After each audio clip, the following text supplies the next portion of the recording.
Bueno, amado Dios, te damos gracias porque estamos todos reunidos aquí, aunque hoy por hoy somos pocos, pero vamos a hacer más. Aquí en las ofrendas dignas que te entregamos, Señor, que sean aprovechadas para tu obra, y dale al pastor que traiga ese mensaje tan lindo para nosotros y para nuestros corazones. Siempre te lo pedimos, Padre, en el nombre de Jesús, tu precioso Hijo. Amén. Amén, Señor. Gracias. Todo lo que existe es por ahí, por Él. Acabamos de cantar. Yo tengo un salmo favorito. ¿Quieren tomar asiento, por favor? Discúlpenme. Que es el Salmo 24. Muchas veces personas me preguntan, dice, ¿cómo se predica? ¿Cómo se hace para predicar? Este es el Salmo 24 que está acá. Este párrafo que está acá.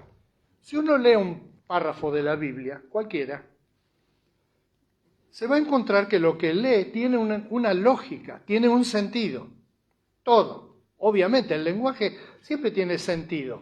Siempre tiene sentido. A menos que de repente haya expresiones difíciles, palabras raras, que hacen que uno, o que la letra esté borroneada, que uno entonces no entiende bien de qué está hablando. Pero si está con letra clara, si está en un idioma que uno entiende, no tiene palabras difíciles, uno lee, por ejemplo, alguien me dijo, sí, pero la Biblia guarda, que es difícil, no cualquiera la puede entender.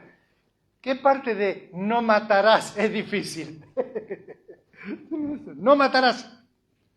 No os venguéis por vosotros mismos, más bien dejad lugar a la ira de Dios, porque Dios dice, yo pagaré. Bueno, ¿qué es lo difícil de leer ese texto? Bueno, lo difícil es ponerlo en práctica, la verdad, porque leerlo y entender lo que dice la mayoría de la Biblia, salvo cosas que son propias de algo de la historia, de la antigüedad, o una metáfora como tuvimos el domingo pasado, ¿se acuerdan de la forma como se criaban las ovejas en la antigüedad? Pero entendiendo cómo es la forma, uno más o menos se da cuenta qué es lo que quiere decir. Jesús dijo, yo soy la puerta de las ovejas.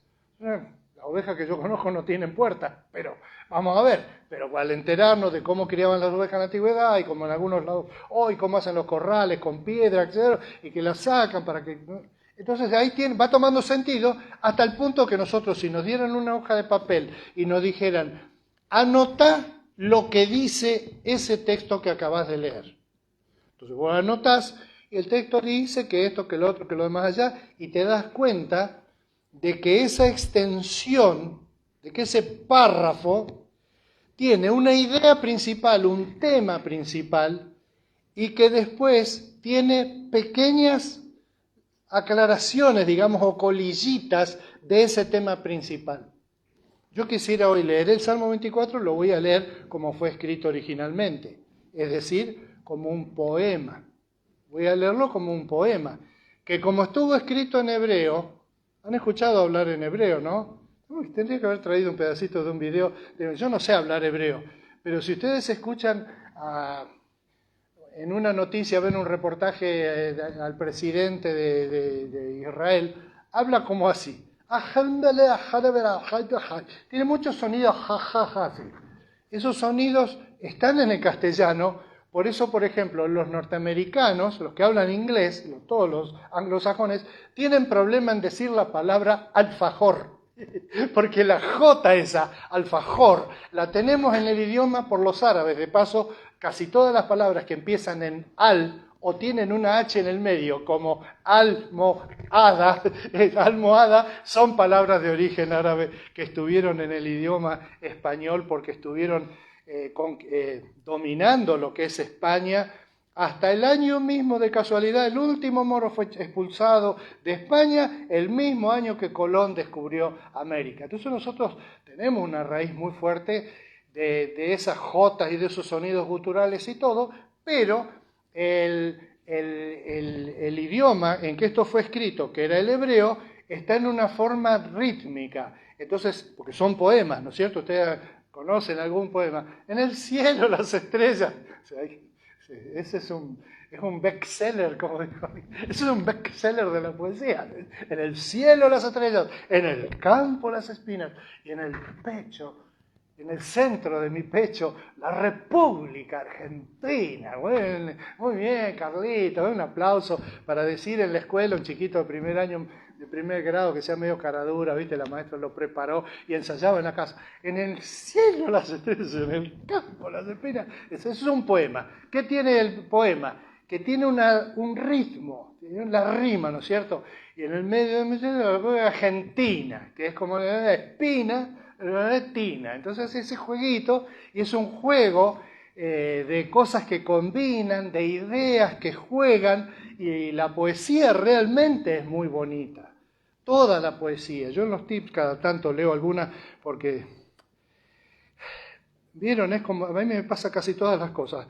Me pasa también en la historia, me pasa también en otras cosas que a mí me gusta, de la música, el teatro. Me gusta, pero no sé nada. Entonces, yo sé que algo me gusta y lo disfruto y nada más. Entonces yo te animo a que ahora puedas disfrutar. Punto número 1, vamos a simplemente disfrutar del Salmo 24, que es un favorito mío, porque tiene, como muchos textos, una profunda teología. Acá hay doctrina, acá hay para aprender. De hecho, no en vano David, que fue el autor de este salmo, fue reconocido en el Nuevo Testamento como un profeta, es decir, no solamente como un artista popular, sino como un verdadero profeta, que habla de parte de Dios. Y fíjense si esto no es así. Y fíjense también si no le encontré yo una utilidad en el pastorado para cada vez que tenía que ir al cementerio y despedir a alguien que no conocía, que era un familiar de alguien que no conocía, de leer este Salmo 24, que dice así: Del Señor es la tierra y todo cuanto hay en ella, el mundo y cuantos lo habitan, porque Él la afirmó sobre los mares y la estableció sobre los ríos. ¿Quién puede subir al monte del Señor? ¿Quién puede estar en su lugar santo? Solo el de manos limpias y corazón puro, el que no adora ídolos vanos ni jura por dioses falsos. Quien es así recibe bendiciones del Señor. Dios, su Salvador, le hará justicia. Así es la generación de los que a ti acuden, de los que buscan tu rostro, oh Dios de Jacob. Eleven, puertas, sus dinteles, levántense, puertas antiguas, que va a entrar el Rey de la Gloria. ¿Quién es este Rey de la Gloria? El Señor, el fuerte y valiente, el Señor, el valiente guerrero. Eleven, puertas, sus dinteles, levántense, puertas antiguas, que va a entrar el Rey de la Gloria. ¿Quién es este Rey de la Gloria? Es el Señor Todopoderoso. Él es el Rey de la Gloria. Ahora lo vamos a analizar. Entonces, la primera cosa que vamos a encontrar al leer el Salmo es que hay un reclamo de que Dios es el dueño del universo. Este es un tema que está tomando actualidad porque habrán escuchado probablemente la palabra multiverso. ¿Escucharon la palabra multiverso? La idea de multiverso es que no hay un universo, un universo. Si fuera dos, serían dos versos.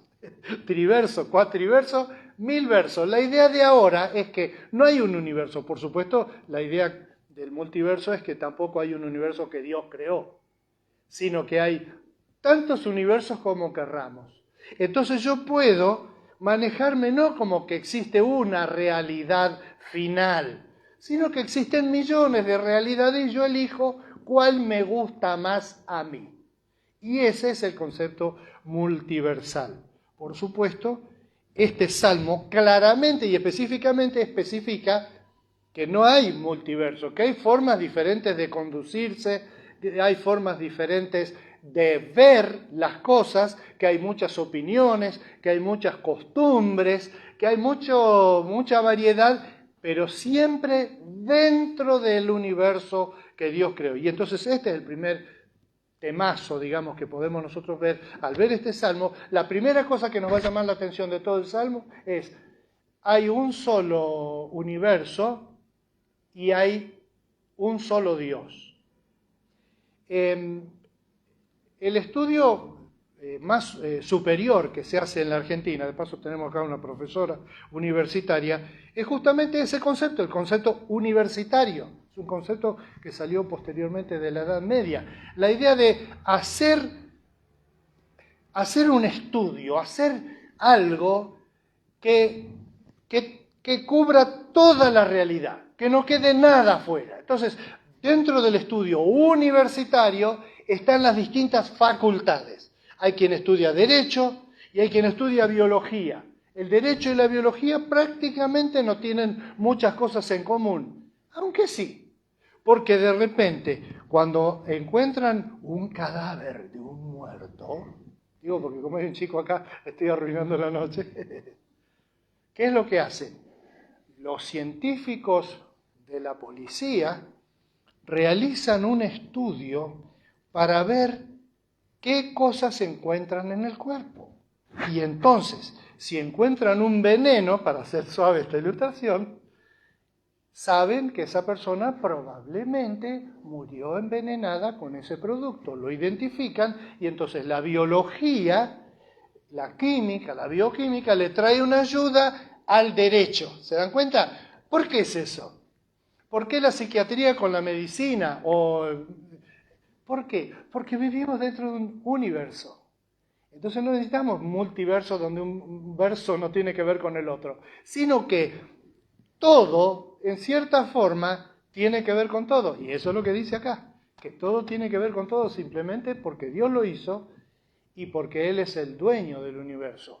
Y dice, para aclarar por las dudas, aunque es en esa forma rítmica como hablaban los hebreos, que repetían las cosas, las decían 2 veces cambiando alguna palabra, para que entonces quede remachado ese conjunto, ¿no es cierto? Dice, y Él afirmó la tierra, Él la afirmó sobre los mares y la estableció sobre los ríos. Es la misma idea, pero dicha 2 veces como para que quede reforzado el concepto, la idea de que Dios hizo la tierra sobre los mares, pero que no es que Dios es Dios de la creación en el sentido de Dios es el Dios de la tierra, de los pajaritos, del agua y de la lluvia, sino que Dios es de eso y de la gente, que nosotros somos criaturas de Dios y por lo tanto alguna vez vamos a tener que dar cuenta a Dios de eso. Él nos va a decir, bueno, yo te creé, te di de comer, te di estas cosas, ¿y qué hiciste vos con eso? Y esa es la responsabilidad final de la persona humana. ¿Qué hice yo con lo que Dios me dio? Cuando me enfrente a Dios en la segunda venida, Él me va a preguntar, bueno, ¿qué hiciste vos con lo que yo te di? Y yo le voy a decir, no, pero lo que pasa es que yo era muy pobre. Dice, bien, eras pobre. Fenómeno. ¿Y cómo enfrentaste eso? Vos te volviste a mí, ¿qué hiciste con todo eso? Y uno va a tener que decirle a Dios, ¿qué es lo que hizo? Porque la excusa no pude porque era pobre, o porque la cabeza no me daba para más, o porque no tenía tiempo, probablemente son excusas que al estar frente a Él van a caer por su propio peso. Ese es el segundo punto que está acá. Si ustedes se fijan, está planteado, de hecho es un planteo universal. Dios creó todo, las tierras la creó arriba de los ríos, allá están la tierra, las montañas, las casas, hay gente, hay animales, hay pájaros volando, las estrellas en el firmamento, todo, bueno, acá está, Dios creó todo esto. Entonces, inmediatamente se levanta esta pregunta, es lógica esta pregunta. Bueno, ¿dónde está Dios y quién puede estar delante de Él? Un Dios tan tremendo que es el que hizo todo lo que nos rodea, ¿quién puede estar delante de Él? ¿Sabe que los filósofos griegos de 5 siglos más o menos, de esa época dorada de la filosofía griega, se plantearon eso también?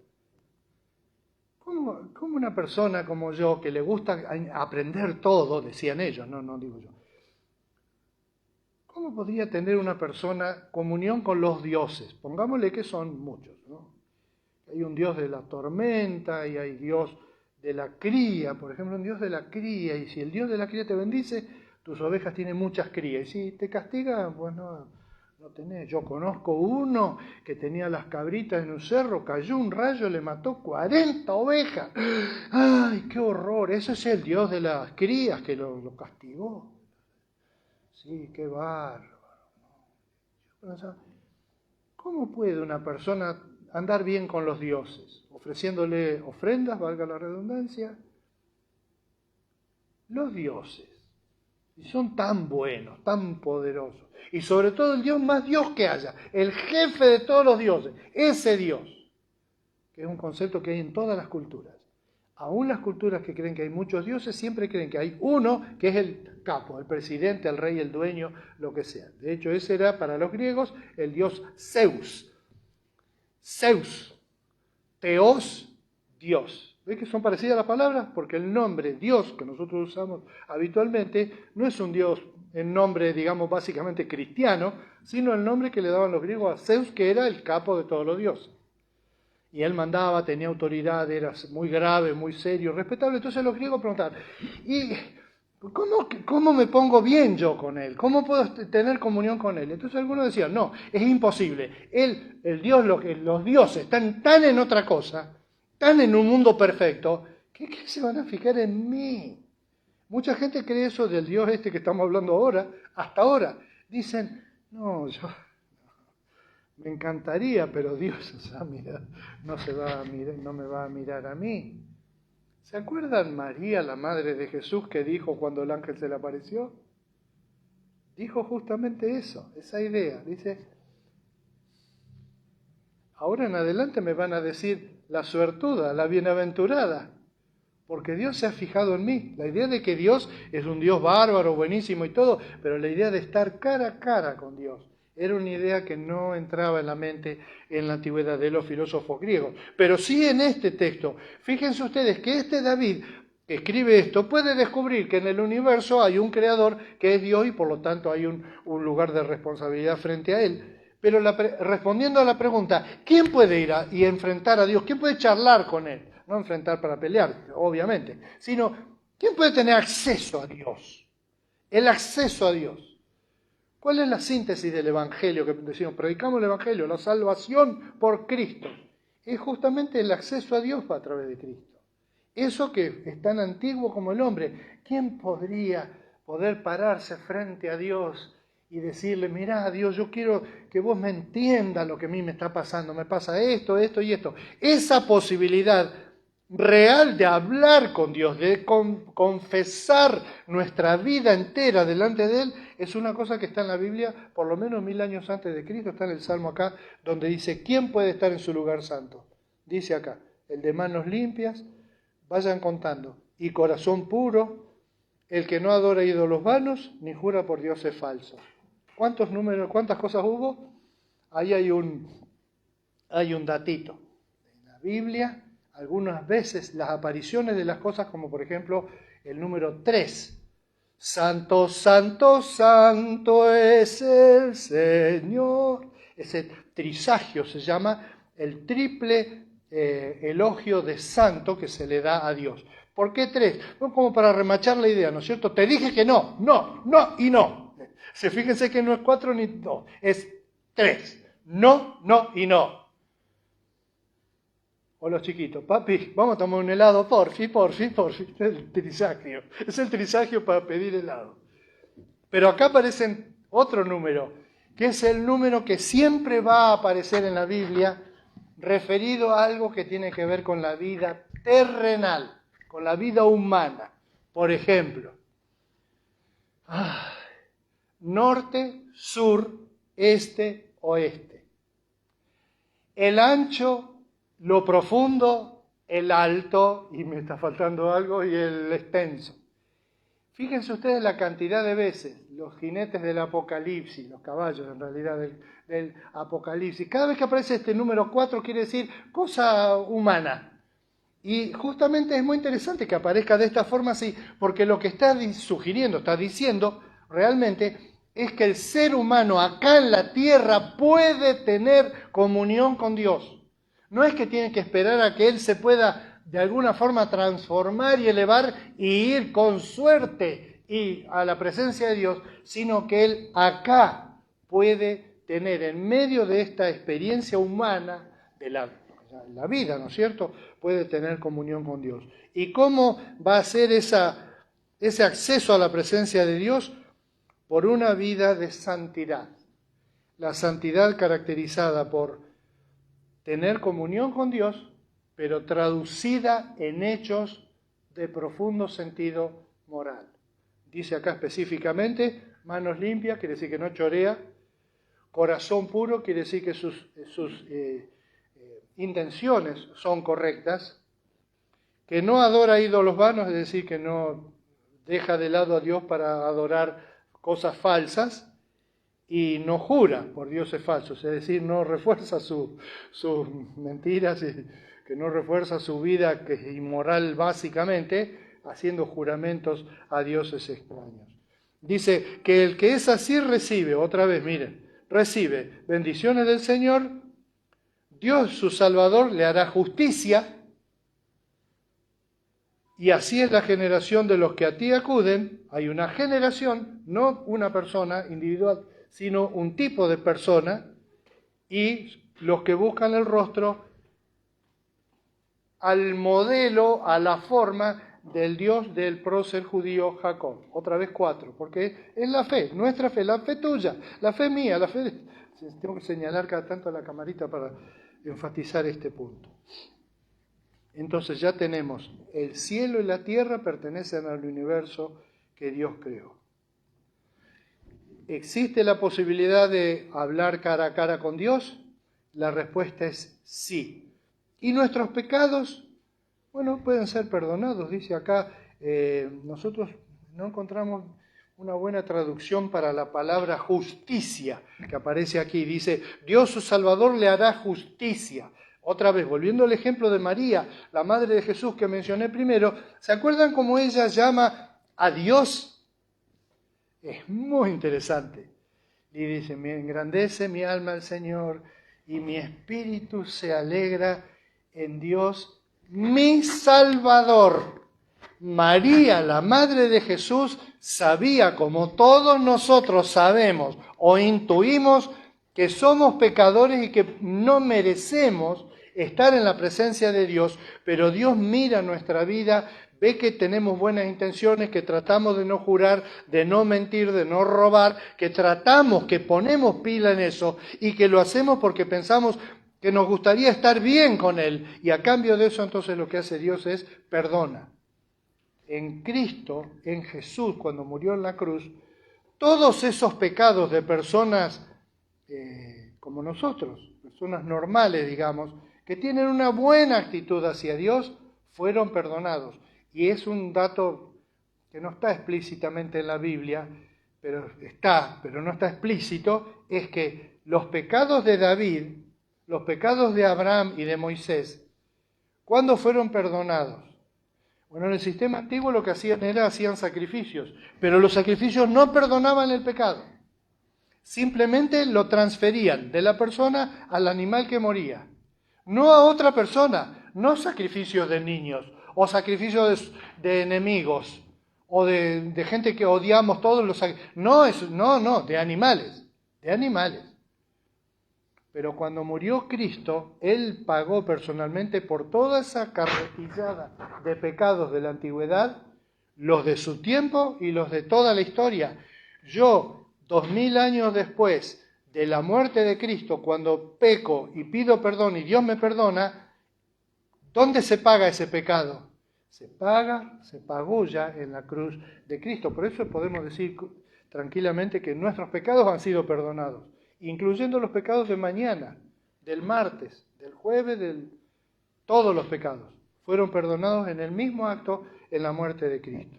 Bueno, el tercer momento del Salmo es un momento medio raro porque usa también la figura de las puertas. Eleven puertas sus dinteles, levántense puertas antiguas, que va a entrar el Rey de la Gloria. En la antigüedad había algo raro, algo curioso, pero a la vez lindo para nosotros. Una persona podía vivir en Jerusalén, por ejemplo, toda su vida sin haber visto ni una sola vez al rey. El rey no andaba paseando por la calle y lo veía la gente, no. El rey salía, cuando salía en procesión con custodios, nadie podía mirar al rey cara a cara, porque lo consideraban un gesto de desafío. No se paraba una persona y decía, hola, yo lo quiero mucho a usted. Lo tiraban al piso los soldados. ¿Qué estás mirando? ¿Estás mirando para lo querés asesinar?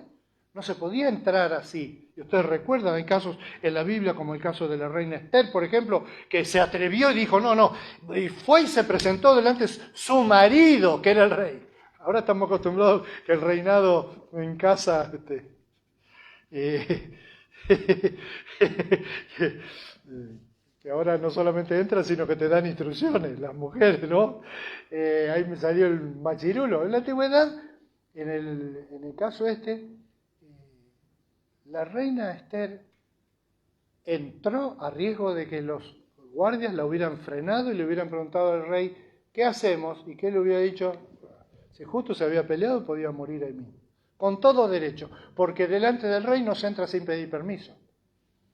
Me contaba un viejo pícaro que teníamos en Mar del Plata, uno de estos cuentos de los cuentos de las 1001 noches, que también es herencia de los árabes. Dice que había un rey muy poderoso, pero que tenía un bufón. Todos los reyes no, pero muchos tenían personas que lo asesoraban y gente que le tocaba música para que se divierta, gente que le hacía la ropa, la comida, gente que bailaba delante de él, porque si no el rey se aburría y era un desastre. Pero tenía un bufón. Entonces el bufón hacía cosas como, por ejemplo, contar chimentos. Dice, me contó un pajarito que hay un señor de barba que está en Babilonia y la gente que pasa le tira la barba. Entonces él le estaba diciendo al rey que había una especie de espíritu de burla contra él y que debería hacer algo. Entonces el rey decía, che, ¿en serio esto es así? Y hay unos comentarios, bueno, andate vos con 100 soldados, le cortan la cabeza a todo esto del barrio. ¿Cómo me dijiste el barrio donde estaban estos? En el barrio de Adrogué, está listo. Así, servía como un medio de interfase entre el pueblo y el rey. Entonces el bufón hacía esto. O el bufón contaba chistes, contaba cuentos. Y decía, había una vez un hombre que era tan cabezón que no podía entrar por la puerta de su casa. Entonces hicieron una puerta que tenía un agujero redondo arriba y una puerta angostita abajo. Todos entraban por la puerta angostita, pero el cabezón entraba y todo, ¡ah! ¡Qué bueno, qué bueno! ¡Che, cabezón, mirá, está contando! Pero dice que este vago de este bufón no entraba en la presencia del rey como correspondía, es decir, haciendo una reverencia. Se postraban en el suelo, invitados y que con permiso, se tiraban en el piso y se quedaban ahí hasta que el rey les invitaba a levantarse. No que entraban, hacían así, pasaban. Permiso. No. El que iba a ver el rey se postraba delante de él sin mirarlo en ningún momento. No podía mirar así y después hacer, porque con esa miradita ya lo podía, este se te viene a matar, mira, tiene una mirada torva. No se podía, entonces entraban así, por los dudas, cerrados los ojos, pegados con cinta colgante, no quería que nadie sospeche que ellos querían ver al rey. Entonces entraban y se entraban ahí, entonces el rey decía, sí, ¿para qué viene este de acá? No, este viene por un problema que tiene, que dice que el hermano tiene propiedades en el reino contiguo y que no puede ser, ¿no? A ver tú, levántate, ven, acércate que no escucho bien acá. Siéntate ahí, no siéntate, perdón, jamás. Párate ahí y me cuentas, a ver, me cuentas, siempre a varios pasos para que no pueda sacar un arma que ya había sido revisado, pero por las dudas, él lo tenía ahí a distancia y dice, ¿y qué te pasa a ti? No, discúlpeme, con todo el perdón del rey, yo vengo a confiarme en la gran sabiduría que usted tiene, las alabanzas. Porque sé que no hay en el mundo una persona tan sabia como usted que pueda ayudarme a resolver esto. Y pasa así. ¿Sabe lo que haremos? Iremos y marcaremos bien la frontera.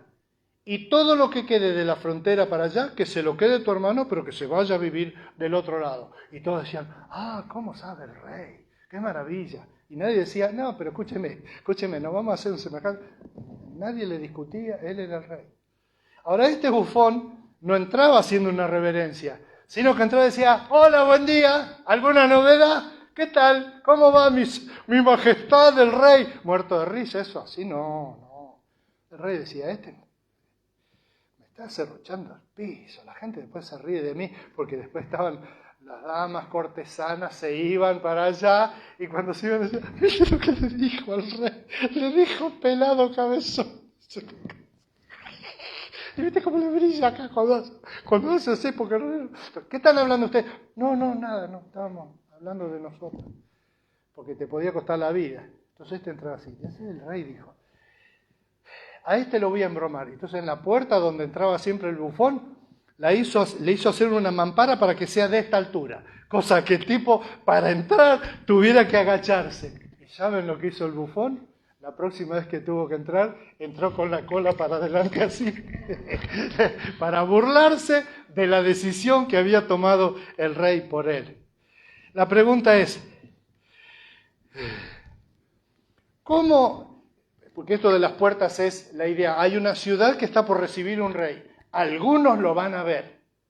Ahí metido dentro de las cosas y la ropa y los cortinajes que tiene, pero algunos va a alcanzar a ver quizá un costado de la cabeza, ¿verdad? Y va a poder volver a su casa diciendo, he visto al rey, es alto, es poderoso, tiene unos brazos, es impresionante, tiene una fuerza, lo llevaban entre 6, es un ropero así, y le agrandaban cosas. Cuando pasaba, la gente se sanaba.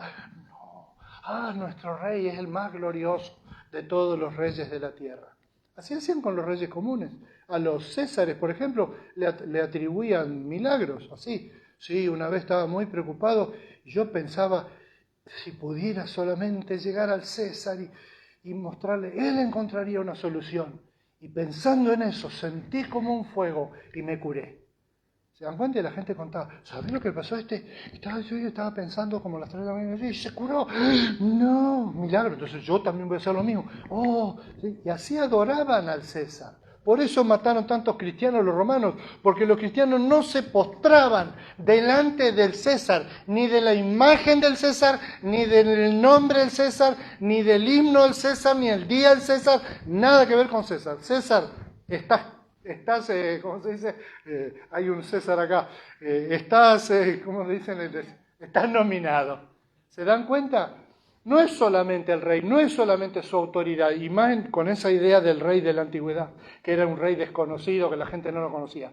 Los romanos tenían la imagen del rey en las monedas, pero los judíos ni eso. Los judíos tenían, si ustedes se acuerdan, por los 10 mandamientos, tenían prohibido hacer imagen. ¿Por qué? ¿Por qué no sacar una selfie? Justamente porque la imagen puede llevar a la adoración.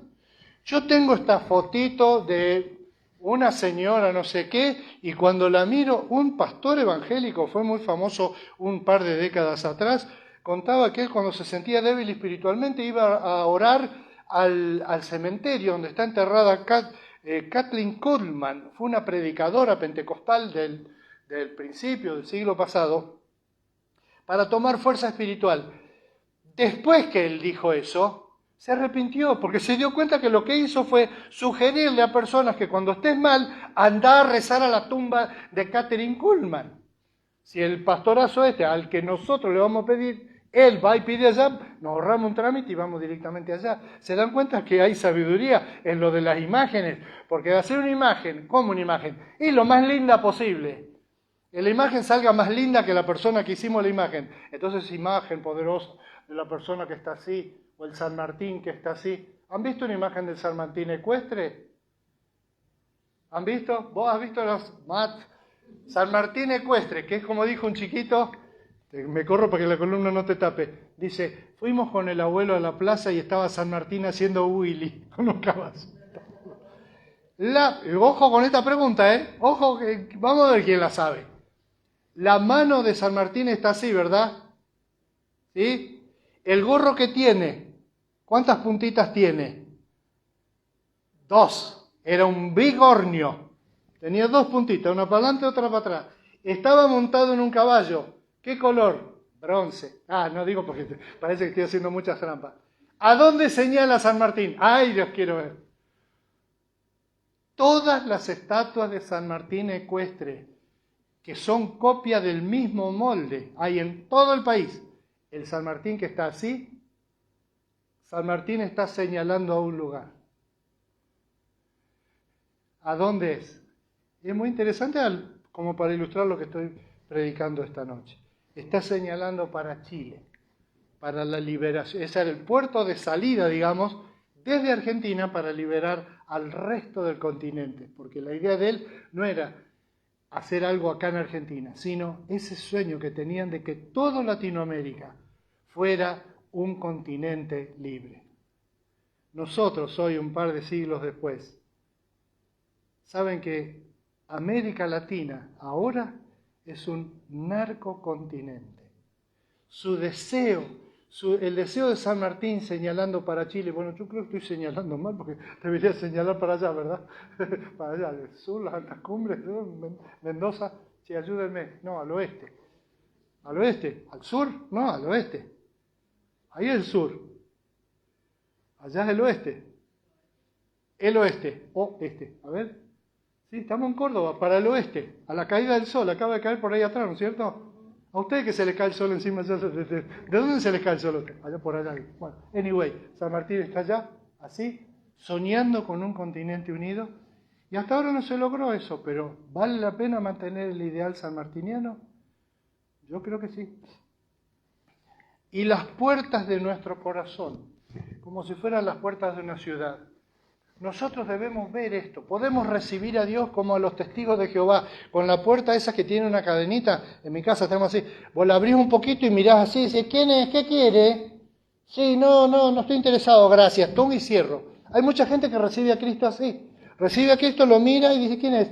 Yo soy el Señor. Y uno dice, gracias por molestarse, ¿no? Pero, ¿qué quiere? Yo quiero entrar a hacerme cargo de tu vida. Vieja. Dios quiere hacerse cargo de mi vida, de nuestro hogar, de nuestra familia, de yo. Decirle que nos deje pensar unos días, si puede volver el sábado. Dice mi señora que lo vamos a charlar y vamos a ver el sábado. ¿Y Dios qué hace? Bueno, si fuera mi nieta Juanita, patea con una patada de karate y así hace. ¡Tum! Así se patea la puerta. Pero Dios jamás haría eso. Él espera que nosotros abramos las puertas de nuestra casa diciendo, ¿quién es? Soy el Señor. ¡El Señor! Hay que cerrar de vuelta la puerta, sacar la canita y volver. ¡El Señor ha venido a ver esta casa!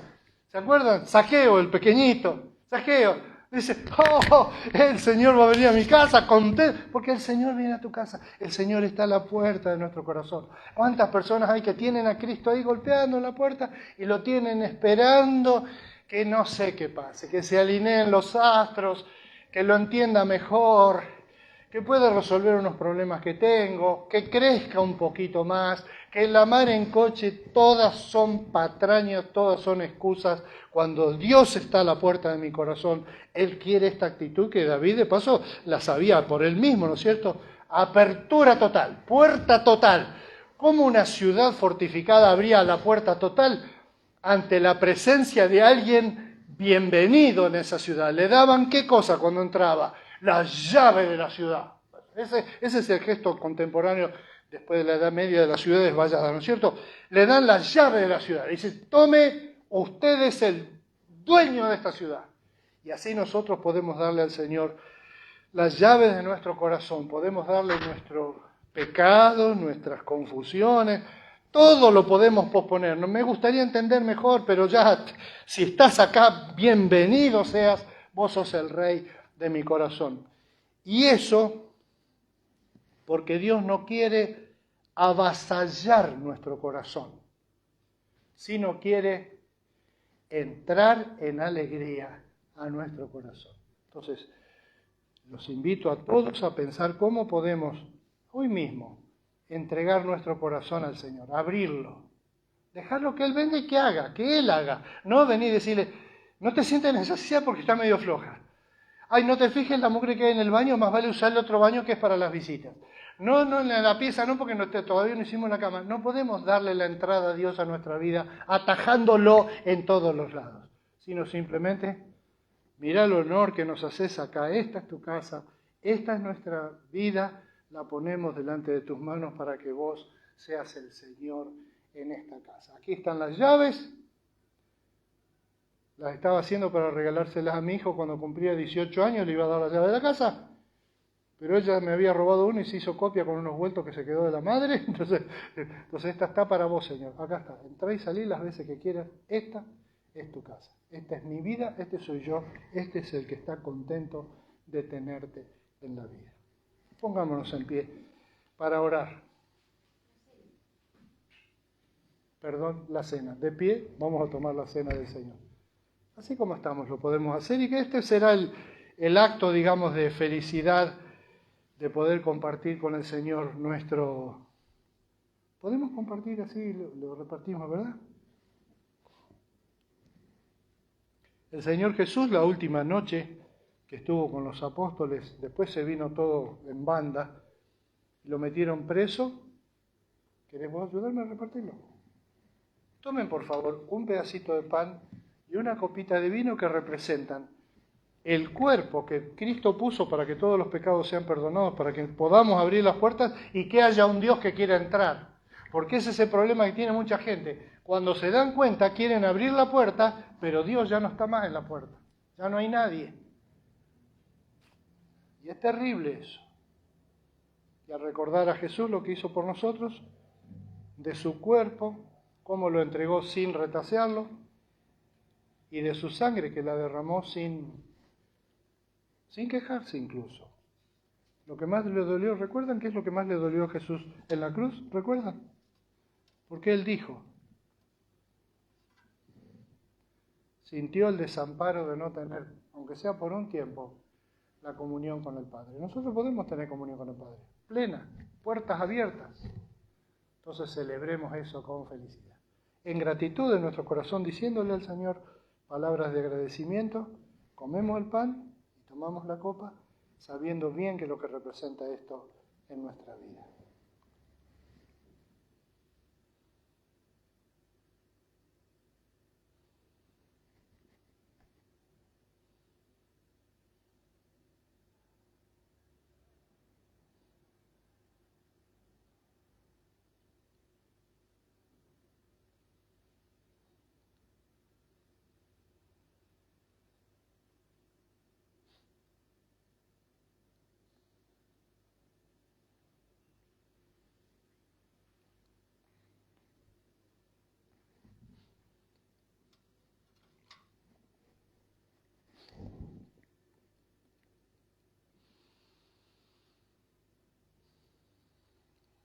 Padre que estás en los cielos, te damos gracias porque al fin de esta reunión podemos irnos con el corazón lleno de tu presencia, llenos de alegría de saber que esto que acabamos de celebrar significa claramente que vos, que sos el Dios que creó el cielo y la tierra, sin embargo, estuviste dispuesto a entregarte por cada uno de nosotros. Gracias, Padre. La verdad, nunca hemos recibido un regalo tan grande y nunca más lo vamos a recibir. Estamos felices contigo y te queremos abrir nuestra vida a más posibilidades tuyas, a más control de tu vida sobre la nuestra. En el nombre de Jesús. Amén. Amén. Que Dios los bendiga a todos, que todos tengan una linda semana.